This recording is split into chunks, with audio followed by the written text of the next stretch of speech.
할렐루야. 오늘 모양을 따라 지으라라고 하는 말씀을 가지고 우리 하나님 말씀을 함께 나누고자 합니다.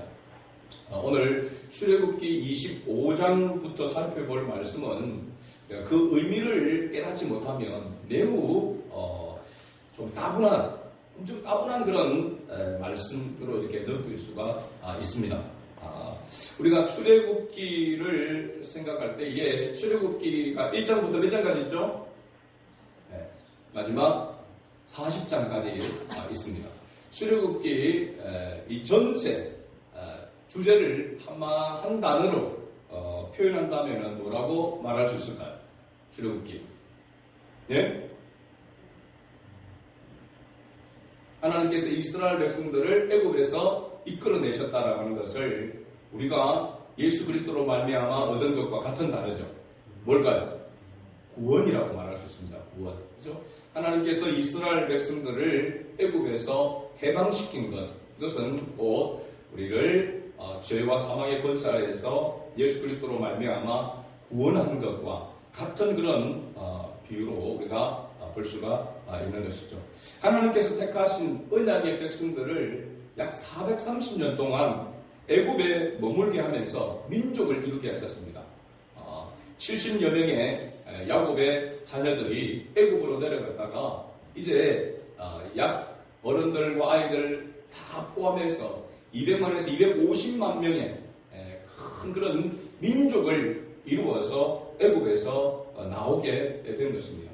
하나님께서 하나님의 때가 참해 하나님께서 이 민족을 구원하여서 이 민족을 통하여서 하나님이 어떤 분이신가라고 하는 것을 나타내기 위해서 이스라엘 백성들을 특히 아브라함을 믿음의 조상 아브라함을 통하여 그 가문을 통하여 큰 민족을 이룰 수 있도록 그렇게 역사하셨고 이제 애굽에서의 때가 다 참해 하나님께서 그들을 이끌어내셨다는 것입니다.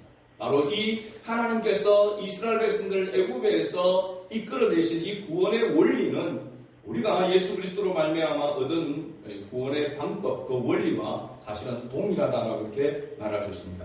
죄악에 빠진 우리를 예수 그리스도로 말미암아 사망의 권세 아래에서 세상에서 사탄의 권세에서 건져내신 것, 바로 구원의 은혜와 같다라고 이렇게 말할 수 있는 것이죠. 자, 그런데 출애굽기 전체의 내용 가운데서 하나님께서 이스라엘 백성들을 애굽에서 해방시킨 이 사건, 이 것에 대한 기록은 그렇게 많지가 않습니다.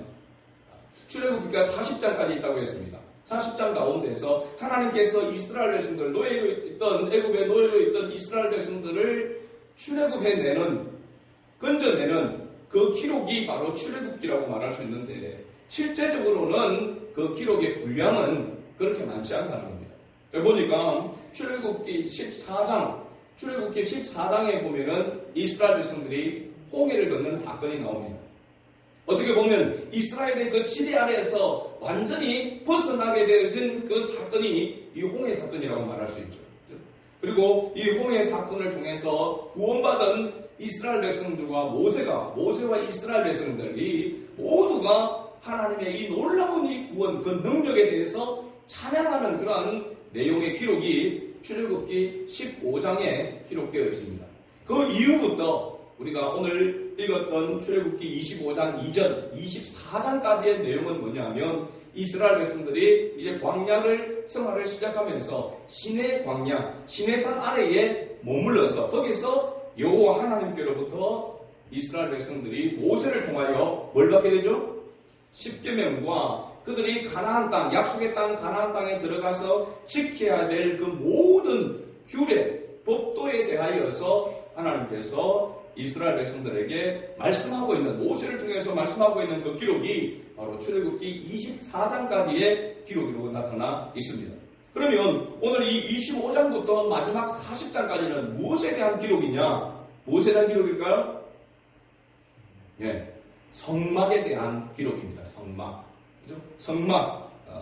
이스라엘 백성들에게 하나님께서 이제 그 이스라엘 백성들과 함께 거하기 위하여서, 교제하기 위해서 하나님께서 성막을 짓도록 이렇게 하신 것을 봅니다. 자, 우리가 이전에도 말씀드린 바 있지만은 국가를 이루려고 하면은, 나라를 이루려고 하면 세 가지 요소가 필요하다고 했습니다. 첫 번째는 백성이 필요하고, 두 번째는 그 백성을 다스릴 법이 필요하고, 세 번째는 그들이 거주할 땅이 필요하다라고 했습니다. 이 세 가지 요소가 갖추어지게 될 때에 나라가 세워지게, 민족이 세워지게 된다라고 하는 것을 알 수 있습니다. 자, 이제 하나님께서 이스라엘 백성들을 나라를 세우기 위해서 민족을, 그들에게 백성을 허락했습니다. 민족을 이룰 수 있도록 했습니다. 그리고 이제 그들이 지켜야 될 그런 계명, 법도에 대해서 말씀하셨습니다. 이제는 어디만 가면 됩니까? 그들이 거주할 땅으로 가면 됩니다.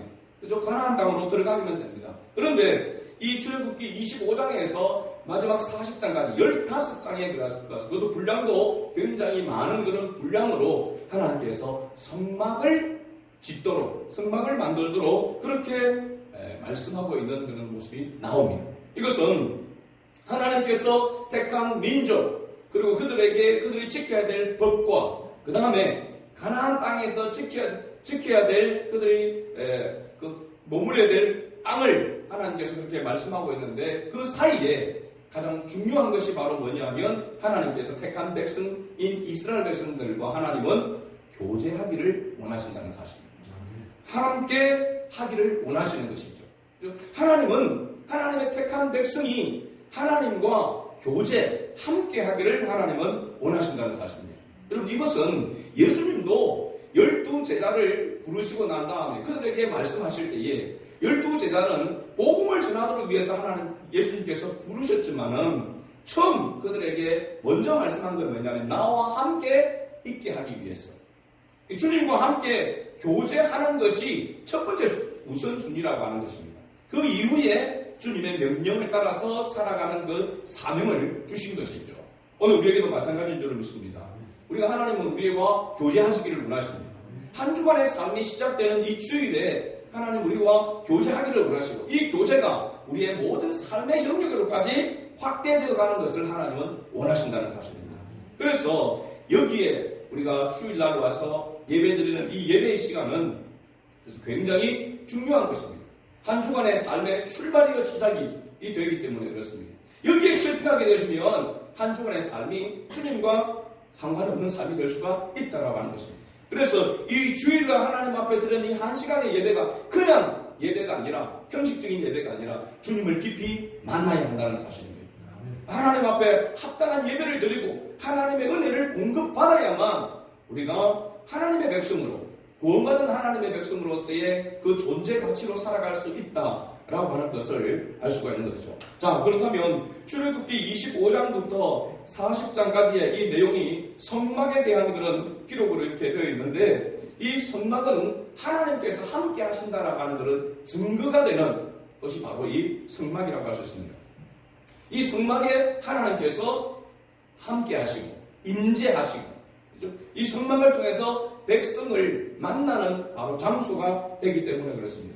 이스라엘 백성들이 광야에서 지내는 동안 이 성막을 만들게 한 것은 매우 큰 의미가 있다고 하는 것이죠. 바로 오늘 우리의 삶과도 밀접한 관계가 있다고 하는 것을 알 수 있습니다. 자, 우선 이 성막은 나중에 무엇으로 발전되어져 가느냐 하면, 성막은 이스라엘 백성들이 가나안 땅에 들어가고 그 가나안 땅을 다 통일하게 되어지고 다윗 때에 통일 왕국을 이루게 되었을 때에 다윗의 아들인 솔로몬을 통하여서 성전을 짓도록 하시죠. 그래서 다윗 성전이라고도 이야기하는 바로 솔로몬 성전입니다. 이 성막이 이제 한 장소에 예루살렘 성 안에 지어지게 되어집니다. 성전이 되어지게 되는 거죠. 그죠? 그 성전이 지어져서 솔로몬 성전이라고 하는데, 이후에 보면은 바벨론 제국에 의해서 북이스라엘과 남유다까지도 멸망을 합니다. 남유다는 주전 587년에 바벨론에 의해서 멸망을 당하게 되죠. 그 멸망을 당하게 된 다음에 성전이 회파되어집니다. 예루살렘 성전이 회파되게 됩니다. 예루살렘 성도 회파되어지고 성전도 회파되어지게 되죠. 바벨론 제국이 메대와 파사, 요즘 하면은 페르시아 제국에 의해서 또 멸망을 되게 됩니다. 그죠? 그때에 이 페르시아의 왕 고레스라고 하는 왕이 칙령을 내려서 이스라엘 백성들을 다시 유대로 다시 보내서 예루살렘 성전을 건축하게 합니다. 그러니까 포로에서 돌아와서 예루살렘 성전을 짓게 되죠. 이것을 제2성전이라고 이야기할 때에 스룹바벨 성전이라고 그렇게 이야기합니다. 이 스룹바벨 성전, 그리고 그 다음에 우리가 신약에서 지금 누가복음을 수요일날 말씀을 살펴보고 있잖아요. 헤롯 대왕 때 분봉왕, 유대의 분봉왕인 헤롯 왕이 이 무너진 성전을 다시 건축했다라고 보다는 확대해서 정축했다라고 이렇게 말할 수 있습니다. 그러면서 이름을 붙이지, 자기 이름을 따서 헤롯 성전이라고 이렇게 불리게 됩니다.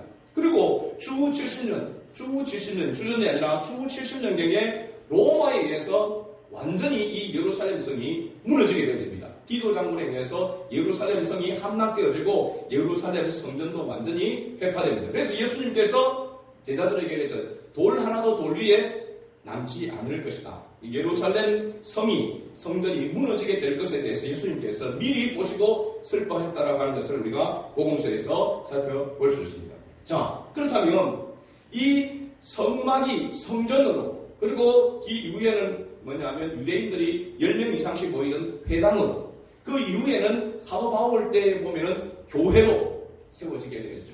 그러니까 성막이 성전으로, 회당으로, 그 다음에 교회로 이렇게 이어져 오고 있다라고 하는 것을 알 수가 있습니다.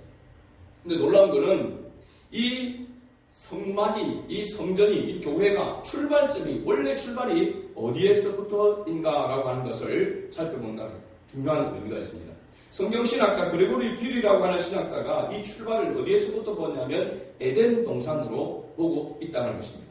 에덴 동산. 매우 설득력이 있는데요. 창세기 3장 8절 말씀을 한번 봅니다. 창세기 3장 8절 말씀 같이 읽어봅니다. 그들이 그날 바람이 불 때 동산에 거니시는 여호와 하나님의 소리를 듣고 아담과 그의 아내가 여호와 하나님의 낯을 피하여 동산 나무 사이에 숨은지라. 아멘. 이 여기는 아담과 하와가 하나님이 따먹지 말라고 하는 동산 중앙에 있는 생명나무 그 열매를 선악과를 따먹고 난 뒤에 나타난 모습입니다. 자, 여기에 굉장히 중요한 의미가 있는데 동산에 거니시는 여호와 하나님의 소리를 들었다라고 이렇게 말하고 있습니다. 근데 여기 거니시는이라고, 이 거닌다라고 하는 이것이 굉장히 우리가 번역된 말과는 좀 차원이 다른 그런 모습입니다. 우리가 거닌다라고 하는 건 어떤 모습입니까? 그냥 발걸음으로 왔다 갔다 뭐 이렇게 하는 거를 거닌다라고, 이렇게 그런 행위를 거닌다라고 이야기하잖아요. 근데 히브리 원어를 이렇게 보니까 어떤 의미냐면 한번 따라합시다. 내가 너희와 함께 시간을 가지고 싶다. 내가 너와 함께 시간을 가지고 싶다라고 하는 의미가 여기 거닌다라고 하는 원래의 의미라고 하는 사실입니다. 자, 그러면 내가 너와 함께 시간을 가지고 싶다라고 하는 것은 뭐 하기를 원한다는 말입니까? 교제하기를 원한다라고 하는 것이죠. 그렇죠? 그러니까 하나님께서 아담과 하와를 창조하시고 에덴 동산에 두신 그 이유는 뭐냐면 하나님과 함께 뭐 하기 위해서? 교제하기를 하나님께서 원하신다라고 하는 사실입니다. 그러니까 하나님과 함께 교제하기 위해서 지금 이스라엘 백성들에게 뭘 지으라고 이야기한다는 말입니까? 성막을 지으라고 이렇게 이야기를 하고 있는 것이죠. 그러면 최초의 성막, 성전이라고 할 때에 그곳은 어디라고 이야기하냐면 에덴 동산이라고 이렇게 본다는 것이죠. 매우 설득력이 있다라고 이렇게 생각합니다. 그러니까 하나님과의 올바른 교제가 이루어지려고 하면은 두 가지 조건이 필요합니다. 첫째는 뭐냐면 하나님의 말씀이 있어야 돼요. 하나님이 계셔야 되죠. 말씀이 곧 하나님이시니까, 그죠? 그리고 그 말씀을 듣고 청종하는 그런 순종함이 있을 때에 하나님과 함께함을, 하나님의 인재를 경험하게 된다라고 하는 사실입니다. 그래서 올바른 하나님과의 올바른 교제는 하나님의 말씀이 있어야 되고 그 말씀을 통하여서 은혜를 받고 깨닫고 그 말씀에 우리가 아멘으로 화답하고 그리고 그 말씀 따라서 순종하는 삶이 곧 뭐냐면 하나님과의 교제라고 이렇게 말한다고 하는 것이죠. 굉장히 중요한 것입니다. 그래서 이 성전이라고 할 때 성전은 교회라고 할 때 이 교회는 건물이 아니라고 하는 사실입니다. 건물 자체가 교회가 성전이 아님을 말하고 있는 거죠. 그래서 앞에서 제가 이야기를 드렸지만 예수님께서 마가복음 13장 1절과 2절에 보면은 제자들에게 이렇게 대화를 한 내용이 나옵니다. 마가복음 13장 1절과 2절인데 세 번역 성경의 번역으로 보면은 좀 더 이해가 높기 때문에 이렇게 번역한 것을 했습니다. 같이 한번 읽어보겠습니다. 예수께서 성전을 떠나가실 때에 제자들 가운데서 한 사람이 예수께 말하였다. 선생님, 보십시오. 얼마나 굉장한 돌입니까? 얼마나 굉장한 건물들입니까? 예수께서 그에게 말씀하셨다. 너는 이 큰 건물들을 보고 있느냐? 여기에 돌 하나도 돌 위에 남지 않고 다 무너질 것이다. 아멘. 자, 예루살렘 성전을 보고 예루살렘 성전과 예루살렘 그 성을 보고 제자들이 그 웅장한 그 건물과 그 모습을 보고 예수님께 이야기한 것입니다. 예수님, 얼마나 대단한 그런 돌, 얼마나 큰 그런 돌로서 쌓아놓은 그 성입니까? 얼마나 대단합니까? 굉장한 건물 아닙니까? 라고 예수님께서 너는 이 큰 건물들을 보고 있느냐? 예수님이 이야기합니다. 이 돌 하나도 돌 위에 남지 않고 다 무너질 것이다. 예루살렘 성이 멸망하게 될 것이다. 무너지게 될 것이다. 이 성전이 무너지게 될 것이다. 라고 그렇게 말하고 있습니다. 놀라운 것은 예수님께서 이 말씀을 어느 때에 하셨다는 것 사실입니까? 바로 1절 초반부에 뭐라고 말하고 있습니까? 예수께서 성전을 떠나가실 때. 예수님께서 계신 곳이 곧 어디라고 무엇입니까? 성전인데 예수님이 떠나가시니까 그 곳은 더 이상 성전이 될 수가 없다라고 하는 것을 바로 보여주고 있는 것입니다. 그래서 요한복음 2장 19절에서 21절 말씀에 보면 이런 말씀이 나옵니다. 같이 읽어봅니다. 예수께서 대답하여 이르시되 너희가 이 성전을 헐라 내가 사흘 동안에 일으키리라. 유대인들이 이르되 이 성전은 46년 동안에 지었거늘 네가 3일 동안에 일으키겠느냐 하더라. 그러나 예수는 성전된 자기 육체를 가리켜 말씀하신 것이라. 아멘. 무슨 말입니까? 사람들은 이 예루살렘 성전과 성전이 46년 동안 지어진 곳인데 이것을 예수님께서는 헐게 되면 3일 만에 짓겠다는 겁니다. 3일 만에. 예수님께서 눈에 보이는 그 성전을 말하고 있는 것이 아니라 영적인 성전을 말하고 있는 것이죠. 진정한 성전을 말하고 있는 것입니다. 그 진정한 성전은 무엇을 통해서 세워진다는 것을 말하고 있는 겁니까? 무엇이 진정한 성전이냐? 예수 그리스도, 예수님이 십자가에 죽으심으로 말미암아 그 피로 죄 사함을 받아서 예수님을 구원해 주님으로 영접한 그 마음이, 그 사람이 바로 성전이다라고 이렇게 말하고 있는 것입니다. 할렐루야. 그래서 사실은 우리가 화려하고 웅장한 건물 안에 하나님이 계신다고 한다면 우리는 이런 교회에 나올 필요가 없습니다. 가장 웅장하고 가장 화려한 그런 장소를 찾아가야 되는 것이죠. 그러나 그것이 교회가 아니라 진짜 예수 믿는 사람이 있는 곳, 하나님의 말씀이 있는 곳, 하나님의 인지하심이 있는 곳, 하나님과의 교제가 있는 곳이 곧 성전이라 라고 그렇게 말하고 있는 것입니다. 자, 그렇다면 하나님은 하나님의 자신의 말씀과 인재가 있는 곳을 이야기하면서 하나님께서 뭐라고 말씀하고 있냐면 창세기 1장 26절과 27절의 말씀을 살펴보려고 합니다. 이 말씀이 오늘 본문의 말씀과 일치되는 부분이 있기 때문에 그렇습니다. 같이 읽어봅니다. 하나님이 이르시되 우리의 형상을 따라 우리의 모양대로 우리가 사람을 만들고 그들로 바다의 물고기와 하늘의 새와 가축과 온 땅과 땅에 기는 모든 것을 다스리게 하자 하시고 하나님이 자기 형상 곧 하나님의 형상대로 사람을 창조하시되 남자와 여자를 창조하시고. 아멘. 하나님은 우리의 형상을 따라 우리의 모양대로 사람을 만들었다라고 이렇게 말씀하고 있습니다. 자, 오늘 우리가 읽었던 본문 말씀 가운데 9절 말씀에 보면은 하나님이 보이는 모양대로라고 이렇게 말하고 있습니다.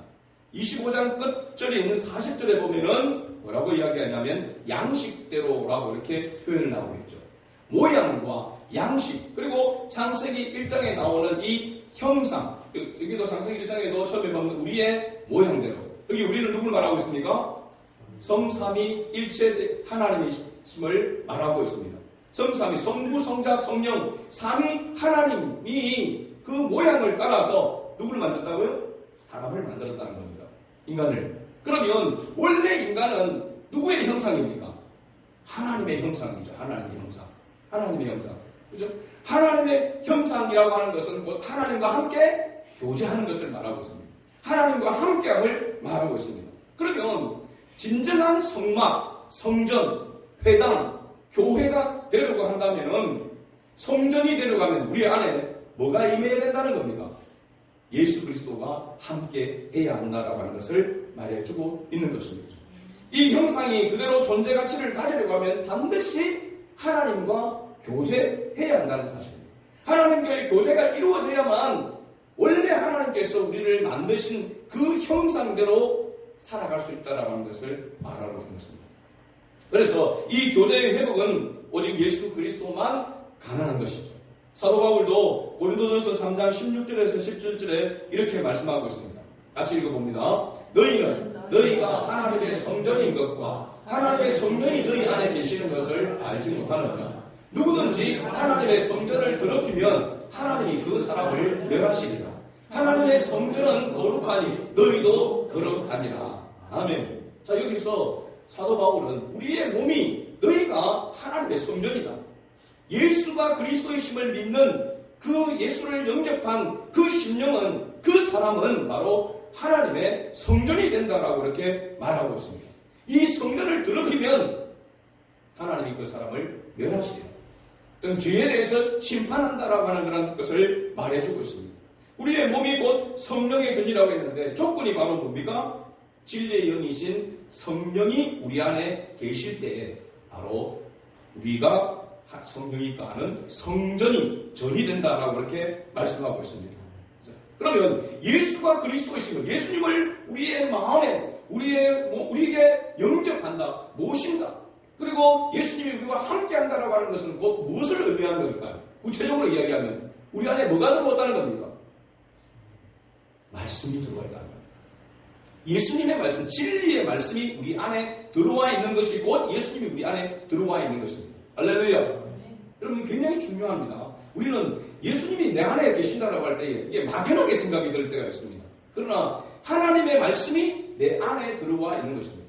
내가 하나님의 말씀을 듣고 하나님의 말씀을 믿고 그 하나님의 말씀대로 살아가려고 하는 사람은 바로 예수님이 그 속에 계신 것입니다. 할렐루야. 성령이 그 속에 계십니다. 그래서 하나님의 말씀대로 살아가지 아니하고 하나님의 말씀을 떠나게 되면 우리 안에 뭐냐면 갈등이 일어나게 됩니다.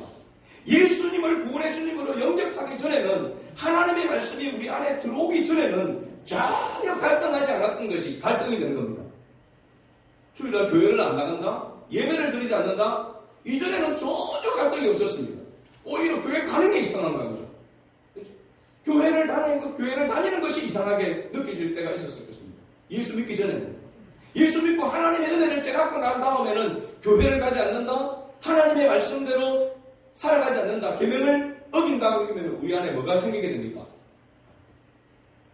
양심의 끄리낌이 생기면서 불안하게 되어지게 되어지고 그리고 두려움과 염려, 걱정이 생겨지게 되는 것입니다. 그러나 우리가 주님 앞에 그 죄를 다시 회개하고 예수 그리스도의 말씀을 따라서 주님의 십자가를 의지하게 되면 다시 우리 안에 평안이 임하게 되어지게 되죠.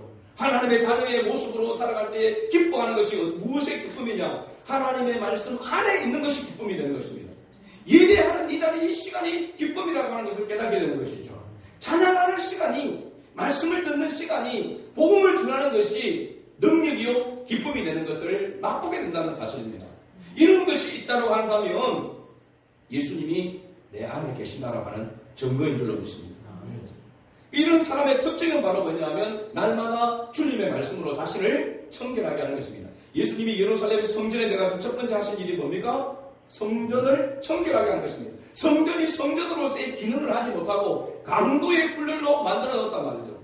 사람들이, 제사장들이 자기들의 이익을 위해서 만들어 놓은 그런 모습을 보면서 예수님께서 비둘기 파는 상을 엎으시고 환전상을 엎으셨다는 말입니다. 그건 뭐냐면 성전이 아니다라고 합니다. 성전의 기능을 잃어버렸다는 겁니다. 우리 안에 주님이 기뻐하지 않는 다른 것으로 자리 잡고 있을 때에, 다른 것이 왕노릇하고 주인노릇할 때에 말씀이 들어와서 그것을 엎어버리는 청결의 역사가 일어나게 되는 것입니다. 이게 예수 믿는 사람입니다. 예수 믿는 사람의 바로 특징인 것입니다. 성령이 우리 안에 계시기 때문에 하나님이 기뻐하지 않는 것이 다른 것이 들어오게 되면 우리 안에 괴롭게 되는 것이고 싸움이 일어나게 되는 것입니다. 예수 믿기 전에 경험하지 못했던, 알지 못했던 그러한 일들이 일어나게 되는 것이죠. 예수 믿는다라고 하는 것이 이게 그냥 우리가 어떤 노력을 해서 훈련을 해서 되어진 것이 아니라 하나님의 전적인 은혜로 우리 안에 성령을 주셨기 때문에, 믿음을 주셨기 때문에 가능한 것이라고 하는 사실입니다. 그러기에 우리는 이 예배를 통해서 하나님의 임재를 경험해야 합니다. 이 한 시간 예배가 그래서 중요한 것입니다. 그냥 모였다가 헤어지는 것이 아니라 진정한 교제가 있어야 되는 것입니다. 말씀에 교제가 있어야 되는 것이죠. 말씀이 들려져야 되는 것입니다. 그러려면 우리가 예배를 드리기 전에 항상 준비되어야 될 것이 무엇이겠습니까? 생활 속에서 말씀을 많이 읽어야 하는 것입니다. 설교를 잘 들으려고 하면 설교를 듣고 하나님의 말씀을 듣고 하나님의 그 임재를 경험하려면, 은혜를 경험하려고 하면 말씀을 많이 알아야 하는 것입니다. 그리고 그 말씀을 깨닫기 위해서 기도해야 되는 것이죠. 그래서 말씀과 기도로 거룩해지는 것입니다. 그 원리가 바로 있는 것이죠. 그래서 오늘 우리가 드리는 예배는 단순히 한 시간 의무감으로 때우는 그런 예배가 되어서는 안 된다는 사실입니다. 앞에서도 말씀드렸지만 이 예배는 한 주간의 삶의 시작이고, 단순히 한 주간의 삶의 시작이 아니라 어떻게 보면 우리의 일생에 있어서 매우 중요한 예배가 된다는 사실입니다.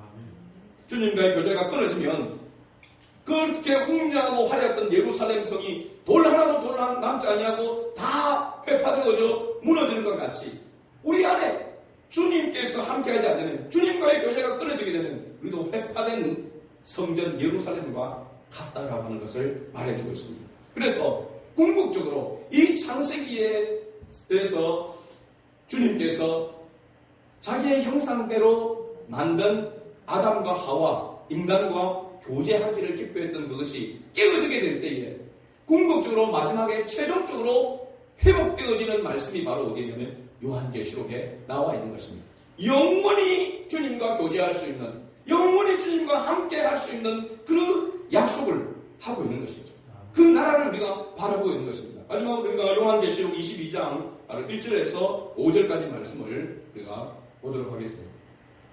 요한계시록 22장 1절에서 5절 말씀. 좀 글씨가 작지만은 눈을 크게 뜨고 같이 한번 읽어봅니다. 빠르게. 또 그가 수정같이 맑은 생명수의 강을 내게 보이니 하나님과 및 어린 양의 보좌로부터 나와서 길 가운데로 걸어더라. 강 좌우에 생명나무가 있어 12가지 열매를 맺되 달마다 그 열매를 맺고 그 나무 잎사귀들은 만국을 치료하기 위하여 있더라. 다시 저주가 없으며 하나님과 그 어린 양의 보호자가 그 가운데에 있으리니 그의 종들이 그를 섬기며 그의 얼굴을 볼 터이요 그의 이름도 그들의 이마에 있으리라.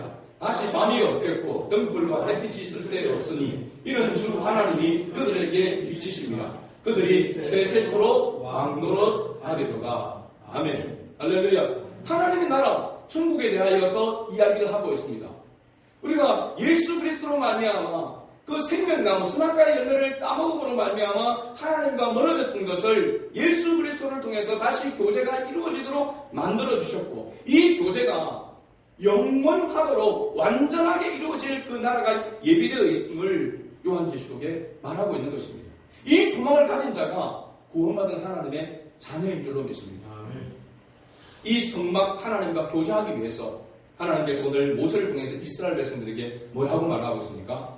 그들이 애굽을 출애굽할 때에 하나님께서 모든 예물과 모든 보화들을 다 챙겨서 나오라고 했습니다. 그 이유가 바로 여기에 이제 나타나게 됩니다. 그 예물을 여호와께 가져오라고 말하고 있습니다. 그렇죠? 오늘 25장의 1절에 보면 가져오라고 말하고 있습니다. 어떤 마음으로 가져오라고 말합니까? 기쁜 마음으로 내는 자가 내게 바치는 모든 것을 너희는 받을지니라. 하나님 앞에 드리는 예물은 기본적으로 기쁜 마음으로 드려야 될 줄로 믿습니다. 여러분 11조도 감사함이나 모든 헌금과 예물과 헌신과 봉사는 기쁜 마음이 전제되어야 됩니다. 이 기쁜 마음은 어디에서 나오느냐? 하나님의 구원의 은혜를 깨달은 데서 나오는 감사함에서 나오는 것입니다. 감사함으로 천일매이신 모든 것이 주님의 것이다라는 고백으로 드리는 것이 11조인 것이고, 모든 예물이 하나님께서 베푸신 은혜에 감사함으로 드려지는 것입니다. 이 감사의 예물을 드리며 하나님 앞에 나아가면 하나님께서 교제가 이루어지도록 하기 위함이다 라고 이렇게 말하고 있는 것이죠. 할렐루야. 오늘 우리가 하나님 앞에 예배할 때 우리의 예배가 전 인격적인 예배가 되어야 될 줄로 믿습니다. 물질만 하나님 앞에 예물을 드린다고 해서 예배가 아닙니다. 몸만 하나님 앞에 드린다고 해서 예배가 아닙니다. 내 마음과 뜻과 정성을 다하여 전 인격적으로 하나님을 경배하고 예배할 때에 하나님의 인자하심이 머물게 되는 것입니다. 그래서 가슴이 뜨거워지게 되어지고 소름이 돋는 것입니다. 하나님의 인자를 경험하게 될 때에 뜨거운 가슴을 가지고 그 거룩한 열망을 가지고 내가 이번 한 주간도 어느 곳에서든지 주님과 함께 동행하리라, 주님의 말씀에 의해서 내가 살아가리라고 하는 그런 결단이 일어나게 되어져서 충만하여서 이 예배당을 나가게 될 때에 하나님은 여러분과 언제나 함께 하시고 하나님의 영광을 나타내게 될 줄로 믿습니다. 이런 은혜를 우리가 매주마다 사모하면서 나아오고 하나님 앞에 모든 삶이 예배로 드려지는 그런 은혜가 있기를 주의 이름으로 축복합니다. 아멘.